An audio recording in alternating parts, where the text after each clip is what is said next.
elderly man cried alone every day until a poor boy knocked on his door.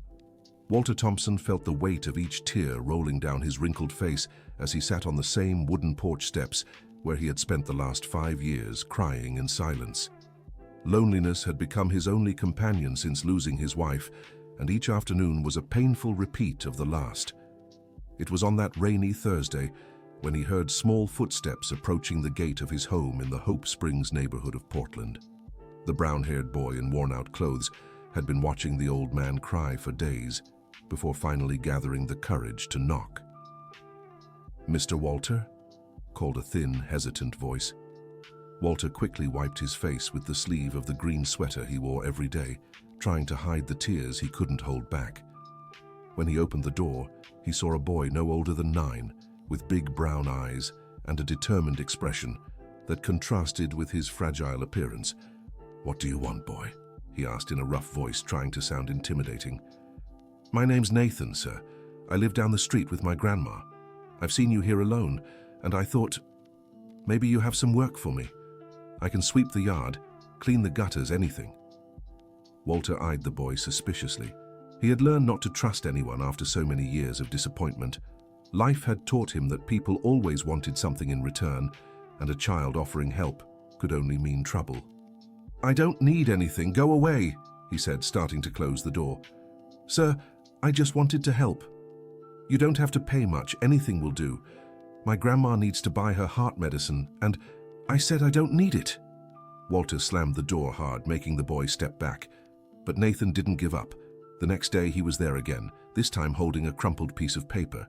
When Walter opened the door, already annoyed, the boy held out the drawing. "I made this for you last night. It's you and your wife. My grandma said she was really beautiful." Walter took the paper with trembling hands. It was a child's drawing made with worn-out crayons, showing 2 figures holding hands in front of a house. Despite the simple technique, there was something touching about how the boy had drawn their smiles. "How do you know about my wife?" he asked, his voice softer now. "My grandma Dorothy's known everyone in this neighborhood for a long time. She said Mrs. Margaret was the kindest person she ever met, and that when she passed you were really sad." Hearing Margaret's name, Walter felt his chest tighten. It had been so long since someone spoke of her with affection. Most people avoided the subject, as if mentioning his wife would open wounds they'd rather leave closed. "Your grandma." "Dorothy," he murmured, trying to remember where he'd heard that name. "Yes, sir. She always says she met you when she was younger, but she never told the whole story. Just said you were a good person who went through really hard times." Walter studied the boy's face, searching for some resemblance to people he'd known in the past. There was something familiar about those eyes, but he couldn't place it. "Come in," he finally said, surprising himself, "but just for a few minutes." Nathan followed the man inside, looking around with respectful curiosity. The living room was clean, but had the air of neglect that comes with living alone for too long. Dusty photos decorated the walls, most showing Walter with a smiling, gray-haired woman. "Sit there," Walter pointed to the sofa. "Want some water?" "Yes, sir. Thank you." As Walter went to the kitchen, Nathan noticed a larger photo on the shelf. It was Walter in his younger days with his wife and 2 other people, a young man who appeared to be their son, and a woman who had her back turned, only part of her face visible. "This is my family," Walter said, returning with the glass of water. Or was. "Do you have children, sir?" Walter hesitated, his face hardening. "I had a son, but he left a long time ago." "And this young lady here?" "My daughter, Jennifer. She also left after her brother moved out." Nathan noticed the pain in the man's voice and decided to change the subject. "My grandma always says family is like plants in a garden. Sometimes they fight for space, but deep down, all the roots are connected under the soil." Walter looked at the boy in surprise. It was an odd wisdom for someone so young. "Your grandmother sounds like a wise woman." "She is, sir, but she's getting sicker. The doctor said her heart is weak, and she needs medicine every day. That's why I wanted to work, to help pay for it. Shouldn't you be in school?" "I go in the morning, sir. In the afternoon, I'm free to help my grandma or look for work." Walter stood up and went to a drawer, pulling out a few crumpled bills. "Here, buy your grandmother's medicine." "No, sir," Nathan refused politely. "I'll only accept it in exchange for work. My grandma taught me nothing in life is free, and we have to earn things through our own effort." The boy's dignity impressed Walter. It had been a long time since he'd met someone with such strong principles. "All right, you can sweep the backyard. It's full of dry leaves." Nathan's eyes lit up. "Thank you, Mr. Thompson. You won't regret it." Dear listener, if you're enjoying the story, don't forget to like and especially subscribe to the channel. It helps us a lot as we're just starting out. Now, back to the story. As Nathan worked in the yard, Walter watched him from the kitchen window. The boy hummed softly a song that made the old man's heart leap. It was "What a Wonderful World," Margaret's favorite song. She used to hum it while making lunch, and Walter hadn't heard it in years. When Nathan finished his work, Walter called him inside. "How do you know that song?" he asked, trying to sound casual. "Which song, sir?" "The one you were humming in the yard." "Oh, that one. My grandma always sings it when she's cooking. She says she learned it when she was young, at a party where she met some very special people." A shiver ran down Walter's spine. Margaret had first heard that song at a wedding, back when they were dating. She always said that was when she realized she wanted to spend her whole life with him. "Your grandmother? How old is she?" 72, sir." "Why?" The age matched. Walter tried to recall all the Dorothys he'd known in his life, but his memory wasn't what it used to be. "Nothing, son. Here's your payment." Nathan carefully pocketed the coins and said goodbye, but before leaving he turned back to Walter. "Sir, if you'd like, I can come back tomorrow. There's still a lot to clean here." "Maybe," Walter replied, trying not to show how eager he already was for the boy's return. That night, Walter couldn't sleep. The song Nathan had hummed echoed in his mind, bringing back memories he'd rather keep buried. He got up and went to the bedroom closet, where he kept a box of Margaret's personal belongings. Among the letters and photographs, he found a yellowed wedding invitation. It was for Margaret's cousin's wedding, the party where they'd first heard "What a Wonderful World." His eyes stopped on a name in the guest list, Dorothy Williams. The last name was different, but Walter remembered many women changed their names when they married. Dorothy Williams. Why did that name stir such deep unease in him? The next morning, Nathan arrived right on time, carrying a small lunchbox. "My grandma sent this for you. They're cheese bread rolls she made last night." Walter opened the lunchbox, and the aroma instantly transported him to the past. They were exactly like the rolls his sister-in-law Rosemary used to make, with that special touch of a niece nobody else could replicate. "Your grandmother, wasn't her name Rosemary before?" Nathan looked confused. "No, sir. It's always been Dorothy." "Why do you ask?" "It's just that these rolls, they remind me of someone I knew long ago. My grandma always says good recipes pass from mother to daughter. Maybe the person you knew learned from the same family as my grandma." The explanation made sense, but Walter couldn't shake the feeling there was more to it. All day, he watched Nathan working in the garden, noticing little gestures and mannerisms that seemed familiar. That afternoon, a violent storm began. Walter was in the living room when he heard desperate knocking at the door. It was Nathan, soaked and shivering. "Sir, sorry to bother you, but the rain caught me by surprise and—" "Come in, boy. You'll catch your death out there." Walter brought towels and dry clothes, an old sweater that had belonged to his son, Michael. When Nathan put it on, Walter felt a lump in his throat. The boy looked so much like Michael at that age. "Thank you, Mr. Thompson. You're very kind. Sit here by the stove to warm up. I'll make some tea." As the water heated, Nathan looked at the photos in the kitchen. "This boy here looks like me, don't you think?" Walter glanced where he pointed. A photo of Michael at 10, wearing the exact same sweater Nathan had on now. "A little," he admitted, his voice unsteady. "My grandma always says there are 7 people in the world who look just like you. Maybe this boy is one of my 7. Maybe," Walter murmured, but his mind was racing. The storm lasted hours. Nathan called his grandmother using Walter's phone, explaining he was safe at the neighbor's house. Walter listened carefully to the details. Grandma, I'm at Mr. Thompson's place, the one you always talk about. Yeah, he's real nice. No, Grandma, he's not crying now. He's taking care of me. When Nathan hung up, Walter approached. Your grandmother talks about me. Sometimes, sir. She says you're a man who's suffered a lot, but has a good heart deep down. She always prays for families torn apart by painful separations. Painful separations? Yes, sir. My grandma says the worst tragedies aren't when people leave this world, but when they drift apart because of pride or misunderstandings. The words hit Walter like a punch to the gut, exactly what had happened to his family. Nathan, can you tell me more about your grandmother? How did she end up in this neighborhood? She lived somewhere else when she was younger, sir, but after my grandpa passed, she moved here to be near a family she knew. Then there was a terrible fight, and she ended up alone anyway. What kind of fight? I don't know exactly, sir. She never gives details. Just gets sad talking about it. Says it was a hard time, families split because of pride, and a lot of people got hurt. Walter felt puzzle pieces slowly fitting together in his mind.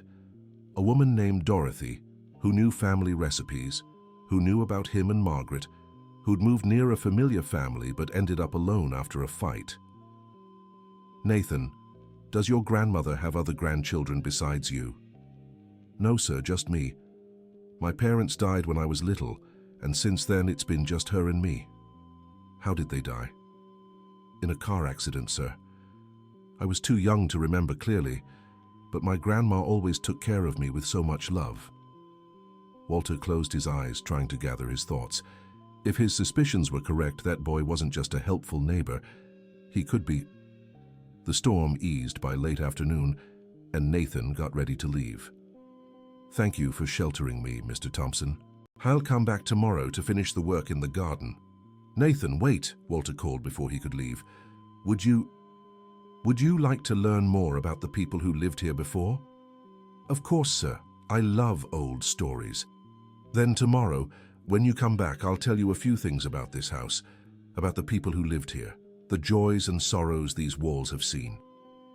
I'd love to hear it, Mr. Thompson.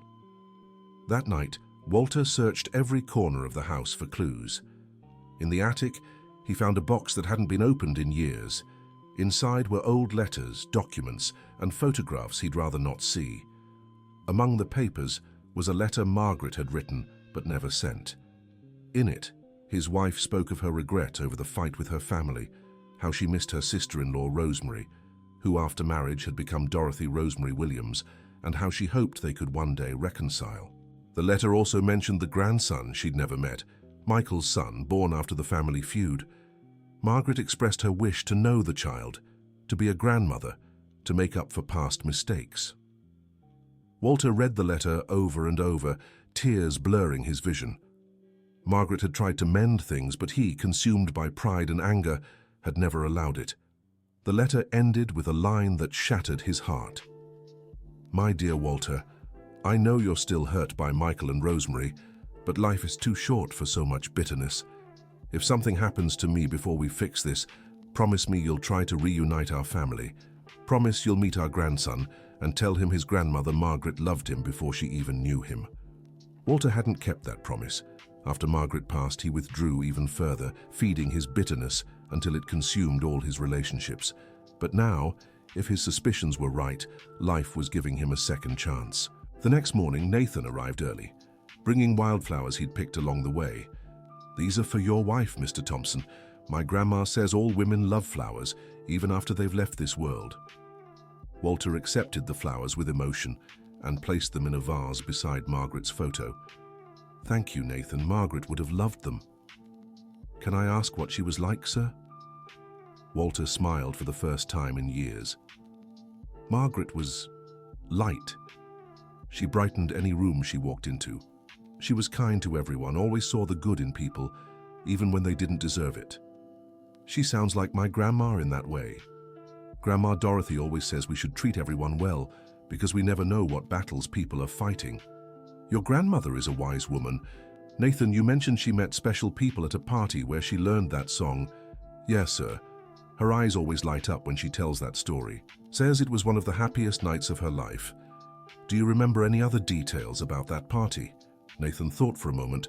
She said she met a very loving couple there, that they danced all night, and she was sure they'd be happy forever. But then, sad things happened that tore everyone apart. Walter's heart raced. What kind of sad things?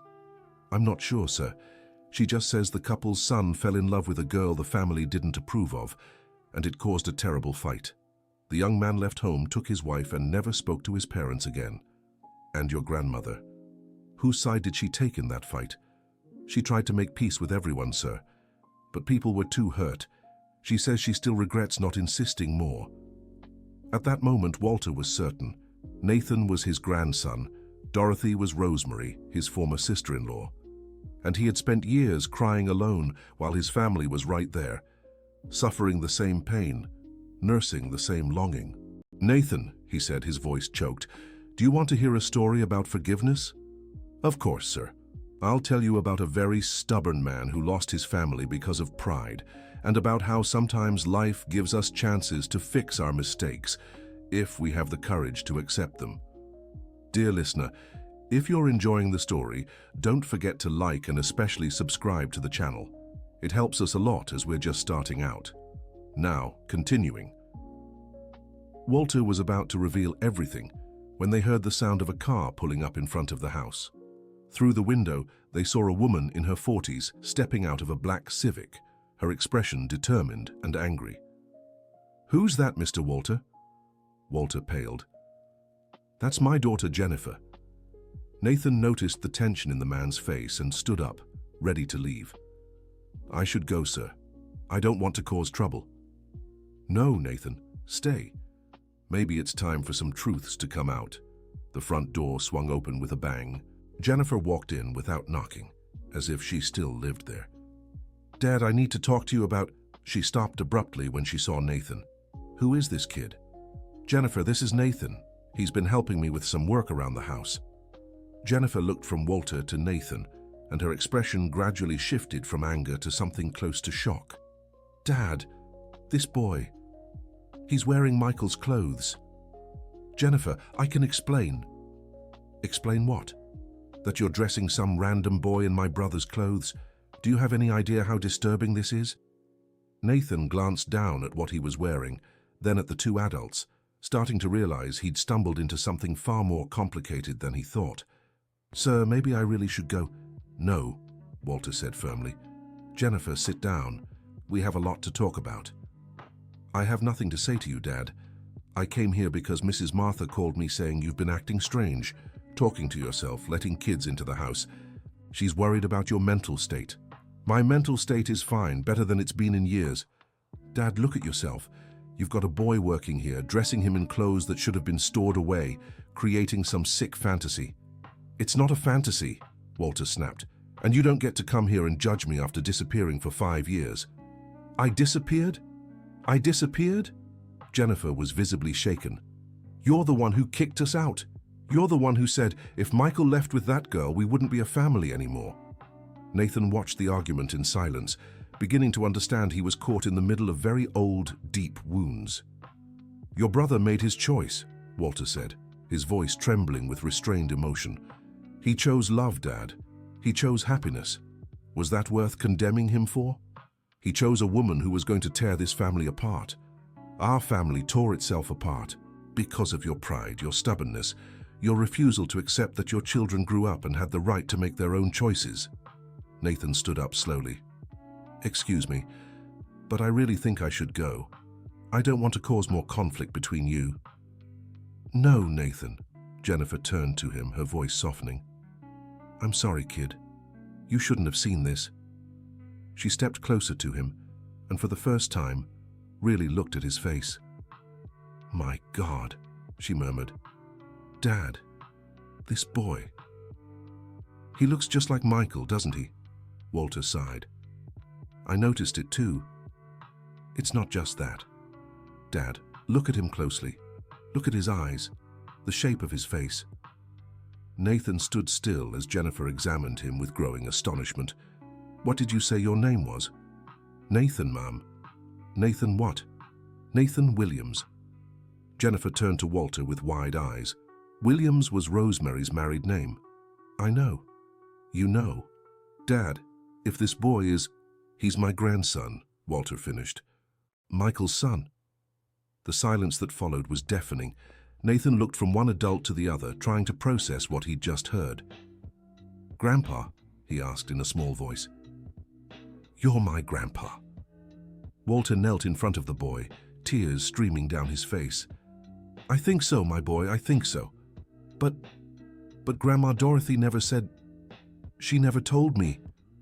Because she was protecting you from the pain our family has carried for years, Jennifer explained, kneeling as well. Nathan, I'm your Aunt Jennifer. Nathan looked at her in disbelief. The woman in the photo. That's right. And the young man in the photo, the one who looks like you, was your father, Michael. My dad. But Grandma Dorothy said they died in an accident. Walter and Jennifer exchanged pained glances. Nathan, Walter said softly, your father and mother did leave this world in an accident. But before that, there was a terrible fight in our family. I kicked them out of the house out of pride and stubbornness. When I found out they were gone, I couldn't even go to the funeral. I couldn't even meet you. Nathan processed the information slowly. So, Grandma Dorothy is... She's Rosemary, my sister-in-law, Walter continued. She changed her name after she married, but she's your grandmother Margaret's sister. Grandma Margaret? But she passed 5 years ago. She always wanted to meet you, Nathan. She always regretted the fight, but I never let her. Nathan began to cry silently. Why did you fight? Why did my parents leave home? Jennifer took a deep breath. Because your father fell in love with a girl our father didn't think was good enough for the family. She came from a simpler background, and Dad was always too proud about those things. But was she a good person? Your mother was wonderful, Nathan. I really liked her, but Dad couldn't see past appearances. Nathan turned to Walter. And now? What happens now? Walter hugged him tightly. Now I'll try to be the grandpa I should have been from the start, if you'll let me. If your grandmother Dorothy, allows it. Grandma Dorothy always said I had a family out there somewhere. She always prayed that one day you'd find me. She always knew where we were? I think so. She always spoke of you fondly, even when she got sad. Jennifer wiped her tears. We need to talk to her. We need to set things right once and for all. She's sick, Nathan said. Her heart is weak, that's why I had to work to buy her medicine. You'll never have to worry about that again, Walter promised. We're family, and family helps each other. Nathan smiled for the first time since the truth had been revealed. So you won't cry alone on the steps anymore? No, my grandson. I won't cry alone anymore. Jennifer stood and walked through the house, noticing how everything was exactly as she'd left it years before. Dad, why did you never try to find us? After Michael was gone, why didn't you try to keep me close? Walter sighed, still holding Nathan. Because I was broken, Jennifer. Because my pride was bigger than my love. Because I'd rather drown in my own pain than admit I was wrong. Do you know how many times I wanted to come back? How many times I stopped the car in front of this house but couldn't bring myself to come in? Why didn't you? Because I'm proud too, Dad. Because I also wanted you to take the first step. Because she was hurt too. Nathan looked from one to the other. Grandma Dorothy always says pride is the most expensive feeling in the world because it costs more than it's worth. Walter and Jennifer smiled at the same time. Your grandmother was always wise, said Jennifer. Can we go visit her now? Asked Nathan. I want to tell her I found you. Of course, my boy. It's time to bring our family together. Dorothy's house was just 3 blocks away, on a quieter street in the neighborhood. It was a small but well-kept home with a simple garden in front where a few medicinal plants grew. When they reached the door, Walter hesitated. What if she doesn't want to see me? What if she's still hurt? Grandma Dorothy doesn't hold grudges against anyone, Nathan assured him. She always says life's too short to hold on to pain. Nathan knocked on the door and called out, Grandma, it's me, and I brought a surprise. The door opened slowly, revealing a woman with completely white hair. Despite her age and apparent frailty, her eyes still shone with the same liveliness as before. When she saw Walter, she froze. "Walter?" Her voice was almost a whisper. "Rosemary. I mean, Dorothy." They looked at each other for a long moment, decades of history passing between their gazes. "You've grown old," she said finally with a sad smile. "You too, but your eyes are still the same. Come in, all of you." Dorothy's living room was simple but welcoming. On the walls were pictures of Nathan at various ages, and on a special shelf, a single old photo showed two families gathered at a celebration. Walter recognized it immediately. It was from the wedding where he and Margaret first heard, "What a wonderful world." "Grandma, they know," Nathan said excitedly. "They know I'm their grandson." Dorothy sank heavily into an armchair. "How did you find out?" "The boy looks just like Michael," said Jennifer. "And you still make the same cheese bread as always." Dorothy smiled. "Some things never change." Dorothy." Walter stepped closer. "I came to ask for forgiveness." "Walter, no, let me speak. I was a fool, a stubborn old man who wasted precious years because of pride. I lost my son, I lost my daughter, I lost you, I lost the chance to know my grandson, and all for what? Because I thought I knew what was best for everyone." Dorothy listened in silence. "Michael was a good man. His wife was a good woman. They truly loved each other. And I destroyed everything because of prejudice." "You both destroyed it," Dorothy corrected gently. "You with your pride, me with my cowardice. I should have fought harder for our family. I should have pushed harder for reconciliation. Why didn't you ever reach out after they were gone?" "Because I was ashamed. Because when Nathan was born, I saw Michael's face in him and I knew you had the right to know him. But I also knew you were grieving so much over losing Margaret, and I didn't want to add more pain to your life." "More pain? Rosemary, meeting my grandson would have been the only good thing that could have happened to me in all those years." "I didn't know that, Walter. All I knew was that our family was broken, and I couldn't see a way to fix it." Nathan moved closer to his grandmother. "Grandma, now we can be a real family, right?" Dorothy stroked her grandson's hair. "Of course, my love, if that's what everyone wants." "It's what I want most in the world," said Walter. "Rosemary, you and Nathan are moving into my house. I won't take no for an answer." "Walter, I can't accept charity. It's not charity. It's family taking care of family. It's what should have happened from the start." Jennifer approached Dorothy. "Aunt Rosemary, I ask for your forgiveness too. I should have stayed in touch. I should have looked for you after Dad and I drifted apart." "Jennifer, my dear, you were practically a child when it all happened. He wasn't responsible for fixing the adult's mistakes, but I grew up. I had years to make the right decision." "And you did," Dorothy smiled. "You're making it now." Nathan looked at all the adults around him. "So now I have a grandfather, grandmother, aunt, a whole family." "The family you always had the right to have," Walter said, hugging him. Dear listener, if you're enjoying the story, take a moment to like and especially subscribe to the channel. It helps us a lot as we're just starting out. Now, continuing. The following days were an emotional roller coaster for everyone.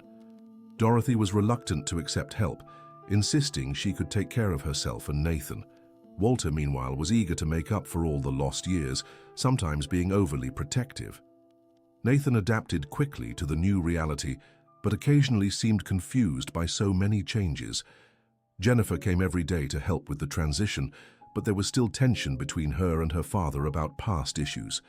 It was on a Saturday afternoon that things began to get complicated. Dorothy had agreed to move into Walter's house, but only temporarily, until her health improved. Nathan was excitedly helping set up the guest room when Jennifer arrived with a worried expression. "Dad, we need to talk. Alone." Walter noticed the seriousness in his daughter's tone. "Nathan, why don't you help your grandmother organize her things? Jennifer and I will talk outside." In the garden, Jennifer waited until she was sure they wouldn't be overheard. "Dad, I've been looking into some things about Michael's family, about the circumstances of their passing." "Jennifer, that was years ago. Why are you digging this up now?" "Because some things don't add up. The accident. Dad, they were on their way here the night they left. Walter felt his blood run cold. What do you mean? I found a friend of Michael's wife. She said that on the day of the accident, Michael had called saying he'd worked up the courage to come talk to you, that he wanted to reconcile and introduce his son. That can't be true. Dad, they were just 2 kilometers away when the accident happened.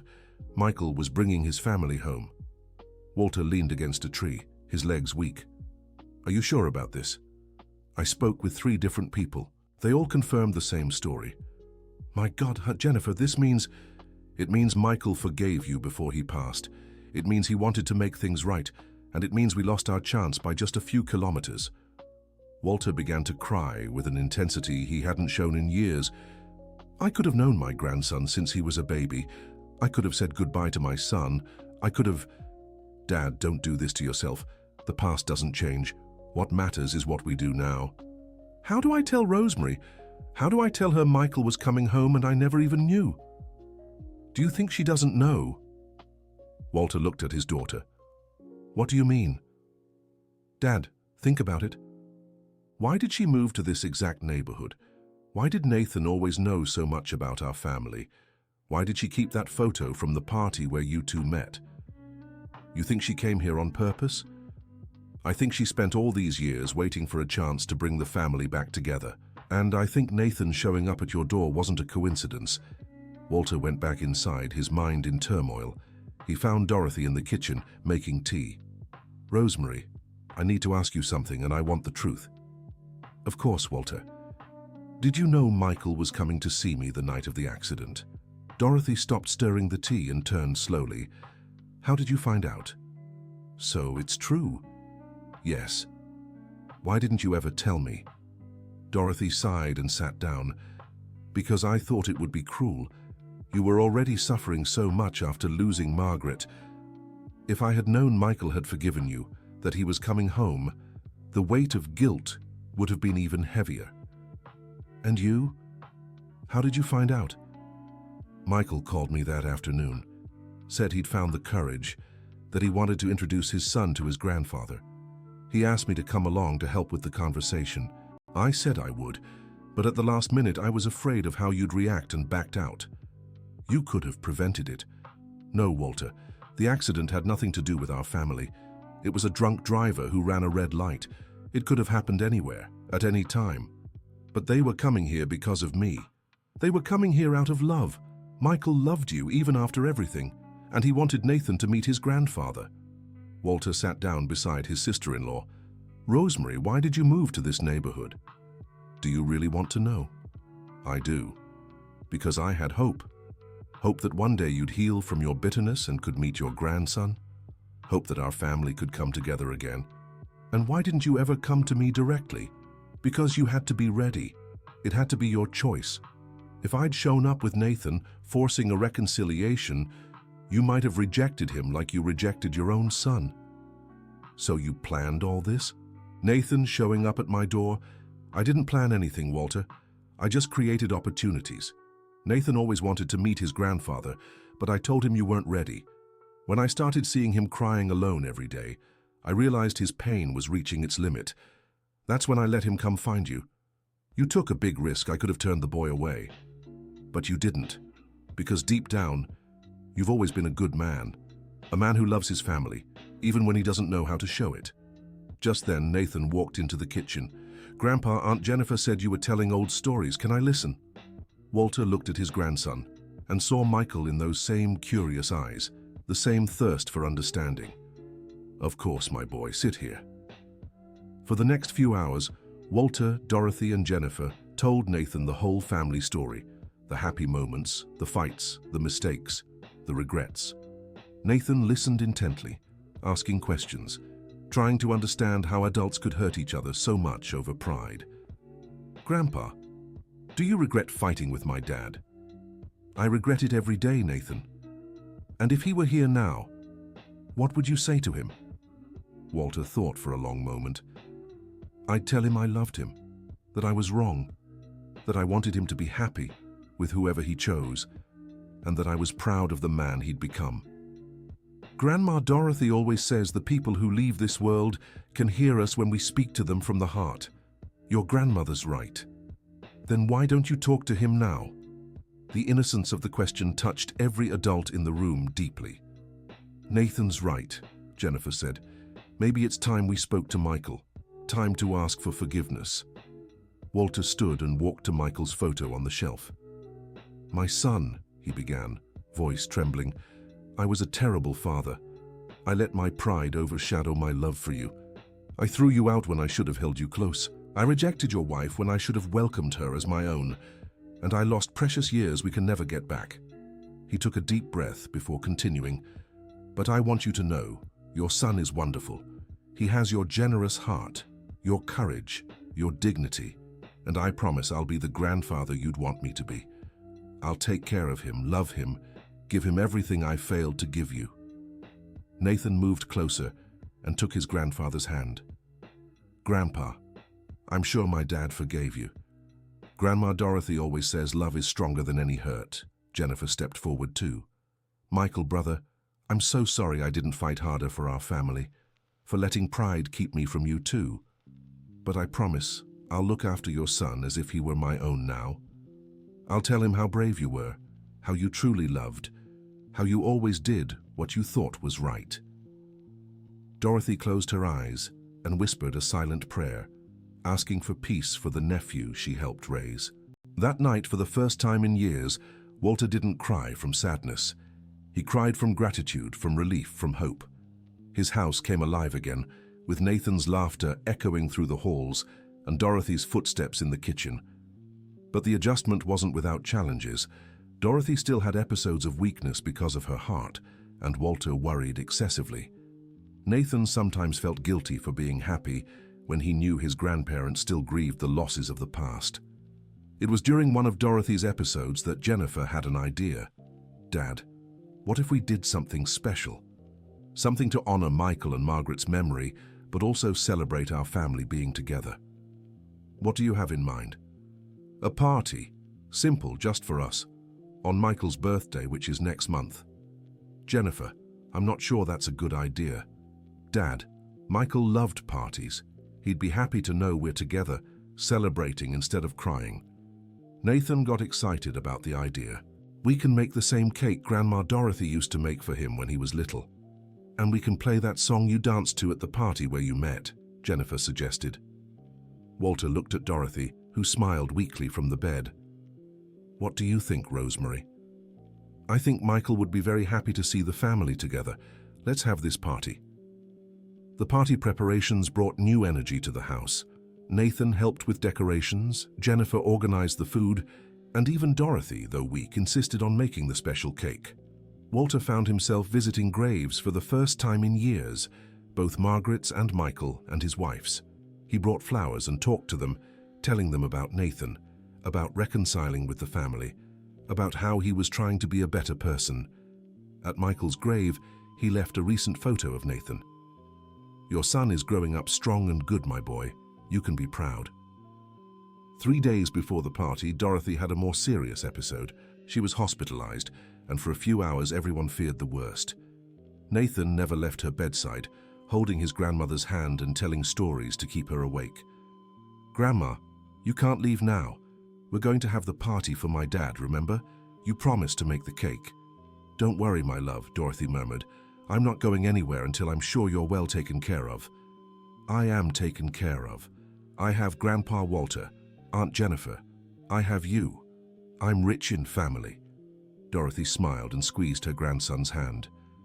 Rich in family. What a beautiful way to put it. Walter and Jennifer took turns at the hospital, and it was during one of these vigils that they had the conversation they'd needed to have for years.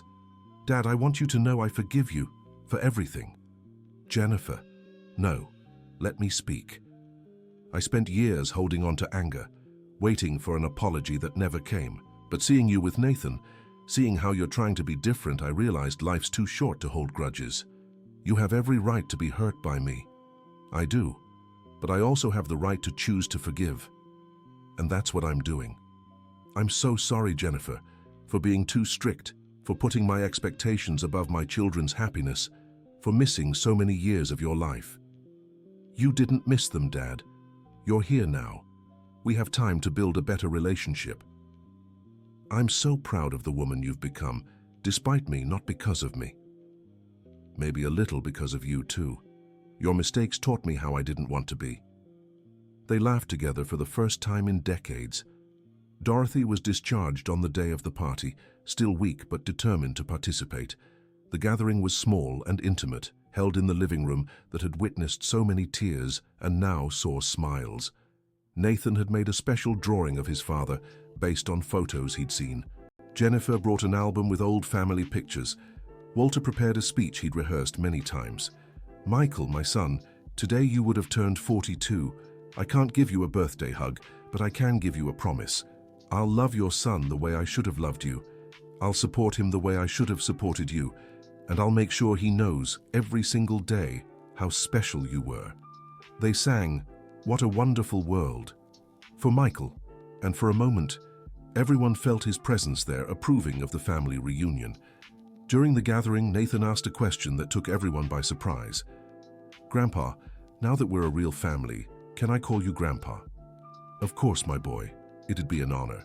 "And Aunt Jennifer, can she be my official godmother?" Jennifer got emotional. "Of course I can, Nathan. It'd be a gift." "And Grandma Dorothy, can you be my grandma forever?" "I always have been, my love, and I always will be." That night, after everyone had gone to bed, Walter stepped out onto the porch where he used to cry alone. But this time he wasn't alone. Nathan appeared in his pajamas. "Grandpa, I couldn't sleep. Can I stay here with you?" "Of course, my boy." They sat together on the steps watching the stars. "Grandpa, do you still get sad sometimes?" "Sometimes, Nathan. We don't forget the people we've lost. But now, when I feel sad, I remember I have you, your grandma, your aunt, and then the sadness gets smaller. Grandma Dorothy says the people who leave never really go away because they stay in our hearts. Your grandma is very wise, Grandpa. Yes? I love you." Walter hugged his grandson tightly. "I love you too, my boy, more than words can say." They stayed there in silence for a few minutes, grandfather and grandson, sharing the peace that comes after the storm. "Grandpa, tomorrow I'll teach you how to make kites. My dad taught me, and now I'll teach you. I'd love to learn, and then we'll fly them at the park all together. It'll be fun." "Yes, Nathan, it'll be a lot of fun." When they finally went to bed, Walter realized that for the first time in years, he felt whole. His house had become a home again. His tears were now tears of gratitude, and he had a family that loved him despite all his mistakes. In the months that followed, they settled into a harmonious routine. Nathan kept going to school, but now he had help with his homework. Dorothy slowly recovered, finding joy in taking care of the house and family again. Jennifer started visiting regularly, sometimes bringing work to do there just to be close. Walter discovered the joy of being a grandfather. He took Nathan to the park, helped with his studies, told family stories, and taught values he'd forgotten to pass on to his own children. One afternoon, as Nathan played in the backyard, Dorothy approached Walter. "You know Michael would be proud, right? Of Nathan, of you, of the man you've become, of the family you're building. I still have a lot to make up for. Walter, redemption isn't about erasing the past. It's about building a better future, and that's what you're doing. Thank you, Rosemary, for not giving up on our family, for bringing Nathan into my life, for giving me a second chance. Thank you for being willing to change. Not everyone has that courage at our age." They watched Nathan playing, both thinking about how unpredictable life could be, taking and giving back people, bringing pain and joy in equal measure. "Rosemary." "Yes?" "Margaret would be happy to see our family together." She would. She always believed love was stronger than any problem. And she was right. That evening at dinner, Nathan made an announcement. "At school, the teacher asked us to write about our family. Can I write about you all?" "Of course," said Jennifer. "What are you going to write?" "I'll write about a boy who didn't have a grandfather, but one day knocked on the door of a sad man and discovered they were family." I'll write about how love can fix anything, if we're patient. Walter felt his eyes grow damp. And I'll write about how my grandpa learned to smile again, Nathan continued, and about how our family is small, but full of love. Our family isn't small, Dorothy corrected. It's exactly the right size. After dinner, as had become tradition, everyone gathered in the living room to talk. Walter shared stories about when Michael and Jennifer were children. Jennifer spoke about her plans to bring her kids, who lived far away, to meet their cousin. Dorothy taught Nathan a new family recipe, and when it was time for bed, Nathan said goodnight to each of them individually, as he always did. "Good night, Grandpa. Thank you for being my family. Good night, my grandson. Thank you for teaching me what really matters. Good night, Grandma Dorothy. Thank you for never giving up. Good night, my love. Thank you for being the joy of my life. Good night, Aunt Jennifer. Thank you for forgiving and starting over. Good night, Nathan. Thank you for bringing us back together." Walter no longer cried alone on the porch steps.